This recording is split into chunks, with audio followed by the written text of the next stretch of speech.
ATV Telugu news. ఈరోజు పల్నాడు జిల్లా నరసరావుపేట మానమహానాడు నియోజకవర్గ కార్యాలయంలో నియోజకవర్గ వర్కింగ్ అధ్యక్షులు విస్తల జయరావు అధ్యక్షతన జిల్లా సోషల్ మీడియా ఇన్ఛార్జ్ గోదాబాల ఆధ్వర్యంలో హలో బాల చెలో ఢిల్లీ ఈ నెల 19వ తేదీ నుండి 21వ తేదీ వరకు జరుగుతున్నటువంటి పార్లమెంటు సమావేశాల్లో ఏదైతే గతంలో సుప్రీంకోర్టు రాష్ట్రాల వారీగా వర్గీకరణ చేయడానికి వీల్లేదని చెప్పినటువంటి సుప్రీంకోర్టు గత సంవత్సరంలో సుప్రీంకోర్టు ఏదైతే వర్గీకరణ చేయడానికి కొన్ని సూచనలు చేసిందో ఎస్సీల జనాభాని 2021 జనాభా లెక్కలు తీయాలని, మాలల జనాభా ఎంత, వెనకబడినటువంటి వర్గాలు ఎంత తీయాలని ఇచ్చినటువంటి సుప్రీంకోర్టు తీర్పుని సూచనల్ని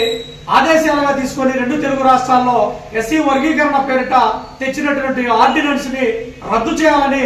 ఢిల్లీ జంతర్ మంతర్లో జరుగుతున్నటువంటి ధర్నా కార్యక్రమాన్ని జయప్రదం చేయాలని హలో బాల చెలో ఢిల్లీకి సంబంధించినటువంటి కరపత్రాన్ని ఆవిష్కరణ చేస్తూ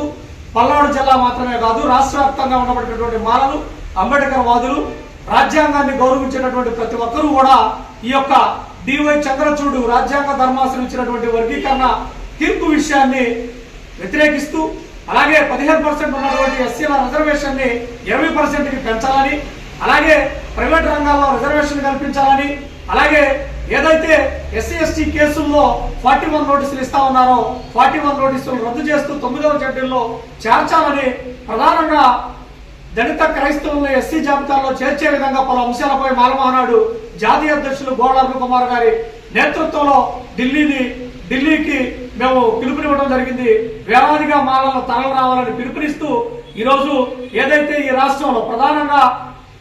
ఈ యొక్క ఆంధ్రప్రదేశ్ రాష్ట్రంలో మెజారిటీగా ఉండబడినటువంటి మాలల్ని అణగదొక్కే విధంగా, అణిచివేసే విధంగా మాలల జనాభాని తక్కువ జనాభాగా చూపిస్తూ కేవలం 7.5% రిజర్వేషన్ మాత్రమే వర్గీకరణ పేరిట ఇస్తూ ఇక్కడ ఉండబడినటువంటి ఎవరైతే ఎమ్మెల్యేలు కనీసం 18% రిజర్వేషన్ గా పెంచాలని వన్ మ్యాన్ కమిషన్ సూచనలు ఇస్తే ఎటువంటి ఇక్కడ ఉన్నటువంటి ఎమ్మెల్యేలు కావచ్చు, మాలల ప్రతినిధులు కావచ్చు, ఏ ఒక్కరి అభిప్రాయాలు సేకరణ చేయకుండా కేవలం మాదిరి ఇచ్చినటువంటి ఏదైతే రిజర్వేషన్ వర్గీకరణ ఉందో దాన్నే అమలు చేసే విధంగా తెచ్చినటువంటి వర్గీకరణ ఆర్డినెన్స్ ని పూర్తి స్థాయిలో రద్దు చేయాలని